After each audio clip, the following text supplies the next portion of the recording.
Hello friends, welcome to study कर। मैं हूं आपका दोस्त प्रभाकर। आज के इस लेक्चर में हम 12 अप्रैल 2023 के मोस्ट इंपोर्टेंट करंट अफेयर्स के क्वेश्चन डिस्कस करेंगे। तो आप इस लेक्चर को बहुत ही ध्यान से लास्ट तक जरूर देखिएगा। आज का पहला क्वेश्चन है, किस पार्टी को राष्ट्रीय पार्टी यानी नेशनल पार्टी का दर्जा दिया गया है?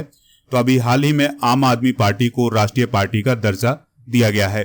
दोस्तों, किसी भी पार्टी को राष्ट्रीय पार्टी का दर्जा देना और वापस लेना, ये काम होता है इलेक्शन कमीशन ऑफ इंडिया का। तो अभी हाल ही में आम आदमी पार्टी को राष्ट्रीय पार्टी का दर्जा दिया गया है। इसके अलावा एनसीपी, सीपीआई और टीएमसी का राष्ट्रीय पार्टी का दर्जा भी वापस ले लिया है। यानी एनसीपी, सीपीआई और टीएमसी जो है वो अब क्षेत्रीय पार्टियां बन चुकी हैं। आम आदमी पार्टी को राष्ट्रीय पार्टी का दर्जा इसलिए दिया गया है क्योंकि उसका 3 राज्यों में 6% से अधिक वोट परसेंटेज है। दोस्तों, उत्तर प्रदेश में राष्ट्रीय लोक दल यानी आरएलडी का राज्य स्तरीय पार्टी का दर्जा भी वापस ले लिया गया है। इस प्रकार से वर्तमान में भारत में कुल 6 राष्ट्रीय दल बचे हुए हैं। वो कौन कौन से हैं? भारतीय राष्ट्रीय Congress, communist party of India मार्क्सवादी, Bharatiya Janata party, Bahujan Samaj party, national people's party और आम आदमी पार्टी। दोस्तों, नेशनल पीपुल्स पार्टी और आम आदमी पार्टी बहुत ही नई पार्टियां हैं। नेशनल पीपुल्स पार्टी का वर्चस्व जो है वो नॉर्थ ईस्ट के स्टेट में है। और दोस्तों, जो आम आदमी पार्टी है ये पंजाब और दिल्ली में अपनी सरकार बनाए हुए हैं। नेशनल पीपुल्स पार्टी की स्थापना याद रखिएगा 2013 में हुई थी और आम आदमी पार्टी की स्थापना 2012 में हुई थी।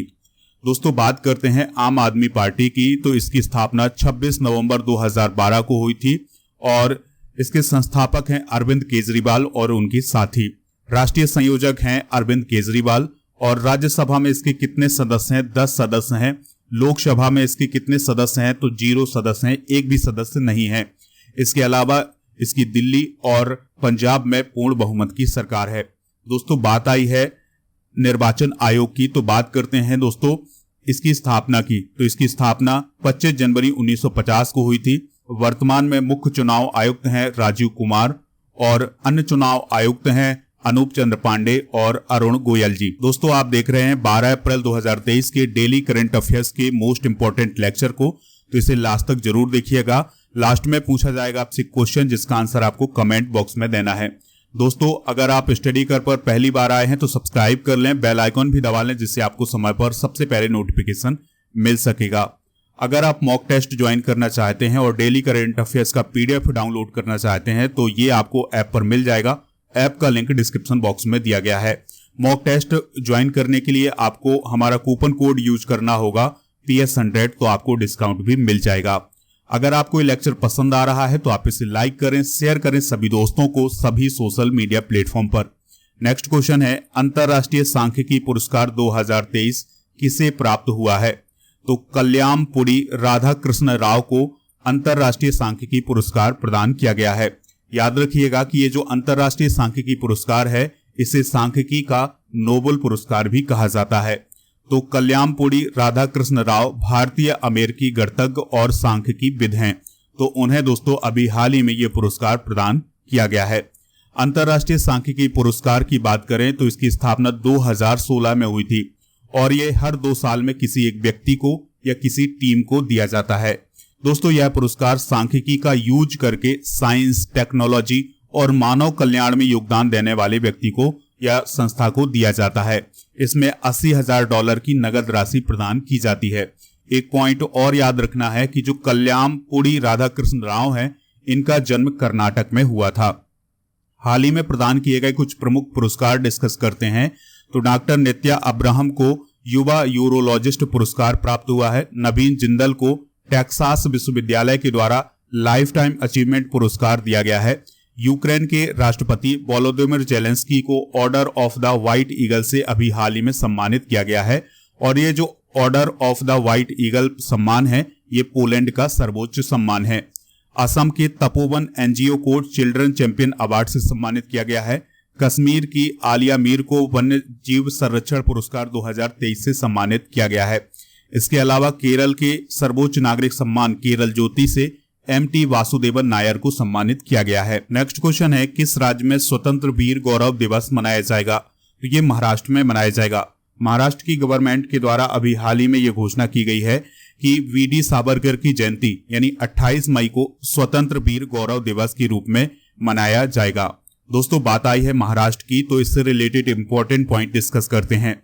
महाराष्ट्र के नागपुर में भिखारी मुक्त शहर नामक एक नई पहल की शुरुआत की गई है।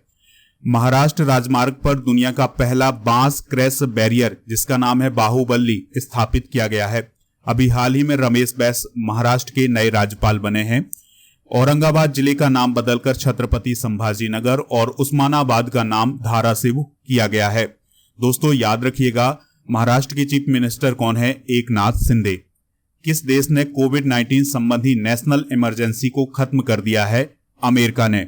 दोस्तों यानी कि जो अमेरिका में कोविड-19 को लेकर इमरजेंसी लगाई गई थी उसको अब खत्म कर दिया गया है। अमेरिका शुरुआत से लेकर अब तक लगभग 1.12 मिलियन लोगों को कोविड-19 के कारण खो चुका है। यानी कोविड-19 में 1.12 मिलियन लोगों की मौत हुई है अमेरिका में। इंपॉर्टेंट पॉइंट डिस्कस करते हैं अमेरिका से रिलेटेड। तो रिचर्ड वर्मा को अमेरिका की सीनेट ने प्रबंधन और संसाधन के लिए उप महासचिव के रूप में अभी हाल ही में नियुक्त किया है। अमेरिका ने भारत और चाइना के बीच जो मैकमोहन रेखा है उसको एक अंतर्राष्ट्रीय सीमा के रूप में मान्यता दी है। जातिगत भेदभाव पर प्रतिबंध लगाने वाला अमेरिका का पहला शहर कौन बना है? सिएटल। अमेरिका ने मधुमक्खियों के लिए दुनिया के पहले टीके को अभी हाल ही में मंजूरी दी है। किस राज्य के राज्यपाल ने ऑनलाइन गैम्बलिंग पर प्रतिबंध लगाने वाले विधेयक को मंजूरी दी है? आंसर इसका तमिलनाडु। यानी ऑनलाइन जुए पर रोक लगाने के लिए एक अभी हाल ही में तमिलनाडु में विधेयक आया था, तो उसको मंजूरी दी है किसने? तमिलनाडु के राज्यपाल RN रवि ने। इससे पहले भी ये विधेयक उनके पास गया था लेकिन उन्होंने वापस कर दिया था। फिर इसके बाद वहां की विधानसभा ने इसको पारित किया और फिर से उनके पास गया तो उन्होंने इसको मंजूरी दे दी है। दोस्तों इस विधेयक के द्वारा ऑनलाइन जुए या ऑनलाइन गेमिंग के द्वारा जो फ्रॉड किया जाता है उसको रोका जा सकेगा। तो तमिलनाडु से रिलेटेड इंपॉर्टेंट पॉइंट डिस्कस करते हैं। तो MK स्टालिन यहाँ के मुख्यमंत्री हैं, याद रखिएगा। तमिलनाडु के नाम पर कुड्डालोर तट पर मोरे ईल की एक नई प्रजाति की खोज की गई है। तमिलनाडु सरकार ने तंथे पेरियर वन्यजीव अभ्यारण्य को राज्य का 18वां वन्यजीव अभ्यारण्य घोषित किया है। तमिलनाडु RTI जवाबदेही में सबसे खराब प्रदर्शन करने वाला राज्य बना है। तमिलनाडु ने नीलगिरी तहर के संरक्षण के लिए अभी हाल ही में एक प्रोजेक्ट शुरू किया है। दोस्तों तमिलनाडु को यहाँ पर आप मैप में देख सकते हैं, ये है तमिलनाडु और तमिलनाडु की कैपिटल क्या है? चेन्नई। राज्यपाल हैं RN रवि यानी रविंद्र नारायण रवि। मुख्यमंत्री हैं MK स्टालिन। इसकी स्थापना हुई थी 26 जनवरी 1950 को। दोस्तों यहाँ के प्रमुख लोक नृत्य हैं भारतनाट्यम, कुमी और कोलट्टम। यहाँ के प्रमुख राष्ट्रीय उद्यान हैं मुदुमलई राष्ट्रीय उद्यान, गिंडी राष्ट्रीय उद्यान, मन्नार की खाड़ी समुद्री राष्ट्रीय उद्यान, इंदिरा गांधी जिसे अन्नमलाई नेशनल पार्क बोला जाता है और मुकुर्थी राष्ट्रीय उद्यान। तो ये सभी नेशनल पार्क जो हैं वो तमिलनाडु में स्थित हैं। तमिलनाडु के पड़ोसी राज्य कौन हैं? आंध्र प्रदेश, कर्नाटक और केरल। IPL 2023 का सबसे तेज अर्धशतक किसने लगाया है? तो ये लगाया है दोस्तों निकोलस पूरन ने। निकोलस पूरन ने 15 गेंदों में अर्धशतक लगाया है, यानी 15 गेंदों में उन्होंने 50 रन बनाए थे। दोस्तों वह IPL में लखनऊ सुपर जायंट्स के लिए खेलते हैं। इससे पहले भी 15 गेंदों में अर्धशतक लगाया गया है IPL में। ये लगाया है यूसुफ पठान ने 2014 में और सुनील नरैन ने 2017 में। स्पोर्ट्स की बात आई है तो स्पोर्ट करंट अफेयर्स को डिस्कस करते हैं। रूसी सुपरस्टार डेनियल मेदवेदेव ने अभी हाल ही में मियामी ओपन 2023 का खिताब जीता है। याद रखिएगा ये टेनिस से रिलेटेड खिताब है। सात्विक साईराज रंकीरेड्डी और चिराग शेट्टी की जोड़ी ने अभी हाल ही में स्विस ओपन 2023 युगल खिताब जीता है। याद रखिएगा दोस्तों ये सात्विक साईराज और चिराग शेट्टी जो हैं ये बैडमिंटन के खिलाड़ी हैं। T20 क्रिकेट में सबसे ज्यादा विकेट लेने वाले गेंदबाज कौन बने हैं? साकिब अल हसन। सर्जियो पेरेज ने सऊदी अरब ग्रैंड प्रिक्स 2023 का खिताब अभी हाल ही में जीता है। फीफा के अध्यक्ष बने हैं जियानी इन्फेंटिनो। फरवरी के लिए ICC player of the month का अवार्ड मिला है एशली गार्डनर और हैरी ब्रूक को। कर्नाटक ने अभी हाल ही में दोस्तों 54 साल का इंतजार खत्म किया है और उसने फुटबॉल की संतोष ट्रॉफी जीती है। एशियाई शतरंज महासंघ ने डी गुकेश को वर्ष का सर्वश्रेष्ठ खिलाड़ी चुना है। याद रखिएगा यह पुरस्कार 2000 या ये जो सम्मान है ये 2022 के लिए दिया गया है। विश्व पार्किंसन दिवस कब मनाया जाता है? तो ये मनाया जाता है 11 अप्रैल को। तो हर साल 11 अप्रैल को विश्व पार्किंसन दिवस मनाया जाता है। 2023 की थीम क्या है? Take 6 for PD. पार्किंसन के मरीज आमतौर पर भुलक्कड़ हो जाते हैं, यानी दोस्तों याद रखिएगा कि ये जो पार्किंसन बीमारी होती है इसमें लोगों को भूलने की बीमारी कहलाती है ये। तो इसके अलावा अप्रैल का जो महीना होता है वो पार्किंसन जागरूकता माह के रूप में मनाया जाता है। अभी हाल ही में मनाए गए कुछ प्रमुख डिस्कस करते हैं। जैसे 10 अप्रैल को विश्व होम्योपैथी दिवस मनाया गया है। विश्व स्वास्थ्य दिवस 7 अप्रैल को मनाया गया है। विकास और शांति के लिए अंतर्राष्ट्रीय खेल दिवस 6 अप्रैल को और राष्ट्रीय समुद्री दिवस 5 अप्रैल को मनाया गया है। भारत और किस देश के बीच एक्सरसाइज कोप इंडिया 2023 शुरू हुआ है? तो ये भारत और अमेरिका के बीच शुरू हुआ है। तो दोस्तों यह अभ्यास जो है भारत की वायुसेना और अमेरिका की वायुसेना के बीच होता है। यह अभ्यास 10 अप्रैल से 21 अप्रैल 2023 तक वायुसेना स्टेशनों अर्जन सिंह पानागढ़ और कलाईकुंडा पश्चिम बंगाल और आगरा में आयोजित किया जाएगा। यह अभ्यास भारत और अमेरिका के बीच 2004 में शुरू हुआ था। हाल ही में हुए कुछ युद्ध अभ्यास डिस्कस करते हैं। जैसे सिलिनेक्स 2023 जो अभ्यास था ये भारत और श्रीलंका के बीच हुआ है कोलंबो में। वायु प्रहार भारत की आर्मी और एयरफोर्स के बीच हुआ है। कॉन्कर्ड 2023 अभ्यास भारत और ब्रिटेन के बीच हुआ है अरब सागर में। ये इंपॉर्टेंट युद्ध अभ्यास है, नोट कर लें। राष्ट्रीय जलवायु सम्मेलन 2023 का उद्घाटन कहाँ किया गया है? तो इसका उद्घाटन लखनऊ में किया गया है। तो दोस्तों उत्तर प्रदेश सरकार के द्वारा इस सम्मेलन के दौरान वार्षिक वृक्षारोपण अभियान भी चलाया जाएगा जिसमें 35 करोड़ पौधे लगाए जाएंगे।